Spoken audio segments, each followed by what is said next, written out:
right now on 5 on your side at 10. The sun returns tomorrow, but the end of the week does require a wardrobe adjustment before heading outdoors Friday morning. He was sexually abused by a priest as a boy and received a settlement of $1 million from the Archdiocese of St. Louis. I want my childhood back. Tonight he's coming forward in hopes of helping others. Our top story, paying more for sewer service. Tonight, MSD and its customers weigh in if a proposed rate hike will be money well spent or money down the drain. Good evening. I'm Mike Bush. Ann Allred has the night off. Just hours ago, the Metropolitan Sewer District Board of Trustees approved raising your rates. But it's not a done deal just yet. Our Robert Townsend joins us live from MSD's headquarters downtown with how you'll have the final decision on when, not if, your bill will go up. Robert. Mike, all summer long, you'll remember MSD asked for the public's feedback on this extremely controversial issue. And tonight, opponents were loud and clear. One by one, customers and others share their many concerns with the Board of Trustees for the Metropolitan St. Louis Sewer District. Please ask that you consider the consumer. To continue to bill unmetered residents utilizing an inferior system is not illustrating responsibility. During her allotted 5 minutes to speak, a fiery Elaine Laura repeatedly pleaded to the Utilities Board to not increase sewer rates. We are not being charged for the water that we actually consume. Originally, MSD asked for the rate hike in March. It's connected to $1.6 billion for capital improvement projects and infrastructure upgrades to the city's sewer and storm water system.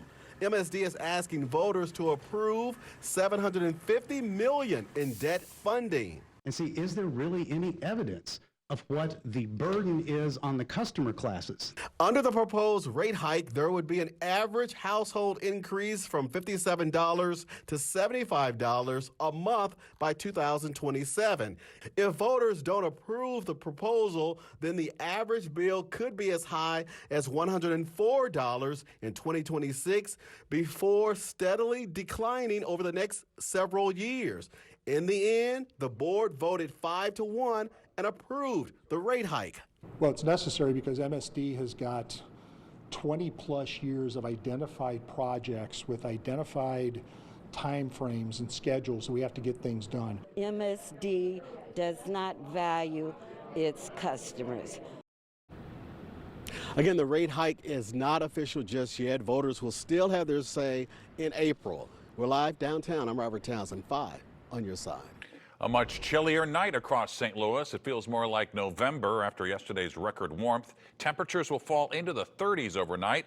Weather First Chief Meteorologist Scott Connell is here to tell us what you can expect for your Friday. Scott? Well, Friday looks like it'll be a lot brighter for us around St. Louis, but it is November and we're supposed to be a little bit cooler after yesterday's record high of 84 degrees in St. Louis. About 30 degrees cooler today in the metro area, certainly during the afternoon hours. Things are rolling along out at Lambert, so this weather has been quiet enough to allow the flights in and out of Lambert to be pretty much on time for most of the day.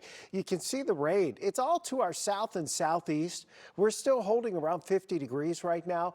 The clearing lines back towards Kansas City. Even though there's rain on the radar, much of what we're seeing across southeast Missouri and far southern Illinois is up in the clouds and literally drying before it hits the ground. And so as a consequence, most of us are staying dry tonight. We have more normal November temperatures on the way. No significant rain in sight here over the next several days. And there's also no frigid air in sight, but we know that can change.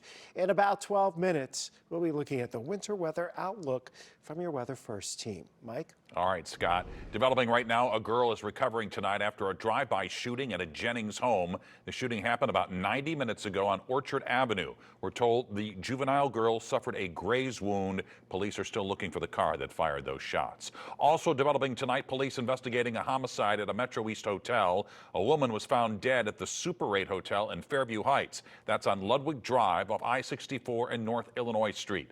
Police say they have a suspect in custody, but they have not yet released any other details.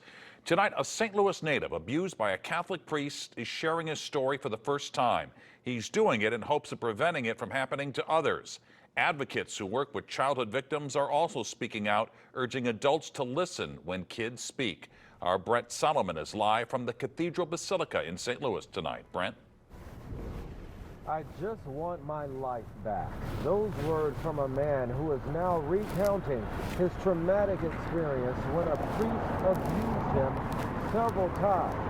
Tonight, the Archdiocese of St. Louis is responding, as well as that victim turned survivor who's now making a passionate plea. The man once known as John Doe in court documents now identified. And it's clear this isn't easy. All right. Full of emotion. Here we go. Jonathan Dean speaking before reporters Thursday. Having been raped as a child has left a darkness in my soul that I cannot shake and cannot leave behind. He says it happened here at the Ascension Parish in Chesterfield 4 different times back in 1993. I want my childhood back. I want my life back that I would have had I not been raped as a 10-year-old. Over the summer, he reached a $1 million settlement with the Archdiocese of St. Louis. He says his abuser was Father Gary Paul Wolken, who has since been defrocked by the Vatican. In 2002, the same man convicted of abusing a different boy back in 1997. He served 15 years in prison. This is the first time Dean is speaking about his case. So we know that victims in general typically have a delayed disclosure or wait years to tell about their victimization, but those barriers are even stronger for our male victims. A lot of that comes from just social stigmas. It comes from the thought that they should have fought back or should have resisted, and a lot of times their sexuality is questioned from the mere fact that they were a victim. So those barriers play huge into deciding whether they choose to come forward as a victim. Now, Dean is using his voice to call on change. The Missouri legislature should remove all statutes of limitation for claims of childhood sexual assault. These cases need to reach trials, not be continually dismissed on legal technicalities. The Archdiocese of St. Louis says it takes every accusation of sexual abuse with utmost seriousness. It goes on to say, quote, despite the absence of criminal charges and other mitigating factors, it was the Archdiocese which proposed a settlement process with an experienced mediator through which a mutual agreement between Mr. Dean and the Archdiocese of St. Louis was reached. They also say even if a victim doesn't file a lawsuit, that person could still be eligible for assistance from the Catholic Church. You can read their entire statement right now on KSDK.com. Mike. Brent, thanks. We're now learning a love triangle may have led to a deadly shooting in South St. Louis. This is Eric Seitz. He is charged with the murder of Dennis Beeg. The 44-year-old was found shot near River de Pere Park Tuesday afternoon. According to court documents, Beeg's wife admitted to investigators that she was involved with Seitz. A witness told them Seitz shot Beeg in the back as he walked away. A grand jury has indicted a former St. Louis County officer accused of firing shots at a school trunk or treat event. Matthew McCullough faces more than a dozen charges. According to court documents, he yelled, "You're all going to die," before firing dozens of shots in the air at last month's event at North Kirkwood Middle School. A group of people tackled him and took away his gun. He later resigned from the police department. Well, Saturday is Veterans Day, and tonight we're taking a look at how the state taxes on marijuana are going right back into the community to help vets. New tonight, our Laura Barczewski talked with the Missouri Veterans Commission about where that money is going. Laura. Mike, the Missouri Department of Health says to date, roughly $27 million of tax money generated from marijuana sales has been allocated to the Missouri Veterans Commission. That money helps them care for thousands of veterans across the state. Missouri Veterans Commission Executive Director Paul Kirchhoff says he's served in the Army for 33 years and truly understands how important veteran services are. For me, this is continuing that service that dedication to our nation, to our state and nation, and to those that I served with. This year, the commission received $13 million from medical marijuana taxes. Kirchhoff says the commission oversees 5 veteran cemeteries, has officers across the state who help connect veterans to services, and cares for elderly veterans. We'll use the funding that we receive from both the medical and the adult use to keep our homes, the 7 veterans homes that we have throughout the state. It'll help with their operations. So it goes directly into maintaining our existing operations within those facilities. Mint Dispensary in St. Peters is also helping veterans out on the other side of the transaction with a discount offered every day on products they say have changed the lives of local veterans. We do 22% off just to bring awareness, especially you lose 22 veterans a day from post-traumatic stress disorder. So we decided to shine light on that the best we can and give our thanks and our gratitude for all the veterans. There's things that the military wore out. We ran into Navy veteran Mike Rome at the dispensary. He says cannabis products make a difference for his shoulder pain. I mean, it does definitely kill the pain, ever since the opiate epidemic, it's not worth even trying to get pain pills anymore, so this is a good alternative. Money is also starting to come in from the recreational side of things. The Veterans Commission, Public Defender's Office, and the Department of Health all received roughly $1.3 million this year. Demonstrations held across the country today. The arrest at a large gathering in West County that snarled traffic. Missing milk. It's a staple of your child's school lunch. Tonight, our Verify team looks into why there's not enough cartons to go around. Today was an average November day, even though it seemed cool after Wednesday's record high. We're looking ahead tonight toward December, January, and February with a weather first winter outlook.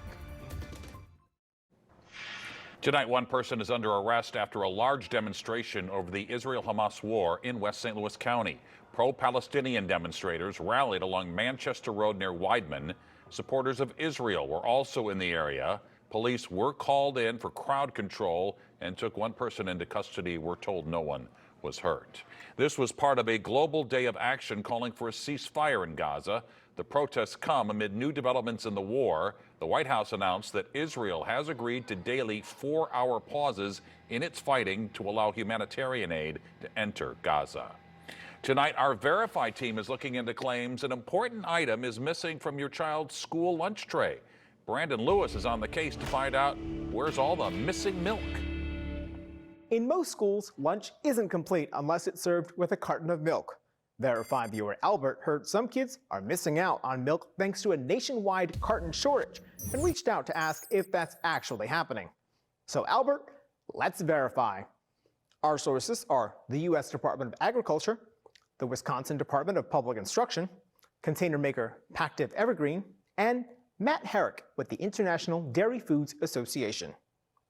In early October, school districts nationwide started struggling to get enough milk for their school lunches. Education officials said their food suppliers were experiencing a shortage of the cardboard cartons used to package the milk. On October 25th, the USDA acknowledged the shortage was widespread and encouraged schools to serve milk in other containers or temporarily offer alternative drinks that still meet its nutrition guidelines. Herrick told Verify one industry supplier of half-pint milk cartons is experiencing a shortage of cardboard stock, but did not name the company. New York State Assemblyman Chris Tague pointed the finger at Pactiv Evergreen, which calls itself the continent's leading manufacturer of beverage packaging. Pactiv Evergreen did not respond to our emails, but the company acknowledged to the Associated Press that it continues to face significantly higher than projected demand for its milk cartons. So, yes, schools in the U.S. are experiencing a milk carton shortage. Herrick told Verify he expects the problem will improve within the next few weeks and be resolved early next year. With your Verify, I'm Brandon Lewis. What would you like us to verify? Just send an email to verify@ksdk.com.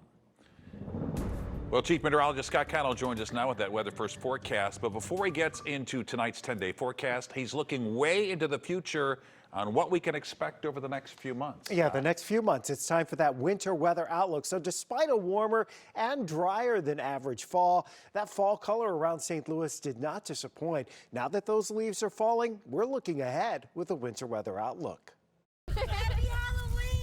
Even with that brief cold snap arriving before Halloween, the cold didn't last, and that is likely an indicator of how this winter plays out. Bernadette Woods-Plackey is with Climate Central. We're still going to get winter. It's just changing as things warm around the globe. And the way we're seeing that play out in St. Louis is sort of shrinking our winter season. She says over the last 50 years, the tendency for lengthy cold snaps is decreasing. We still get an Arctic blast from time to time, but the frigid air tends not to linger. After 3 years with a La Nina pattern in the equatorial Pacific Ocean, the water there is now warmer. El Nino has developed. It's getting stronger. The Pacific Ocean holds clues to the larger climate patterns that drive seasonal weather. Dr. Tony Lupo is an atmospheric scientist at Mizzou. What we call classic El Ninos, that tends to have a very strong signal in the northern tier of states where things are well above normal temperature-wise and well below normal precipitation-wise.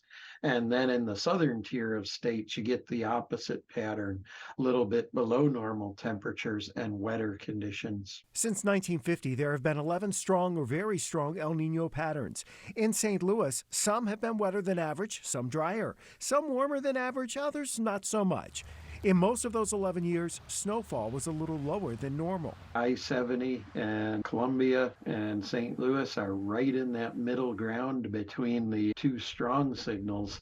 So depending on the shape of the El Nino in the Pacific itself and the jet stream's ultimate pattern, or how it settles. In addition to El Nino in the Pacific, sea surface temperatures around the world were warmer this summer than they've ever been. This could be a wild card in the winter ahead. We're an ocean planet. And so when we see our weather patterns move around the world, they're really affected by what's happening in the ocean. With all that unusually warm water, temperatures will be warmer than average in St. Louis. Cold air will depend on the polar vortex. When it delivers the cold air to our area, it probably won't last.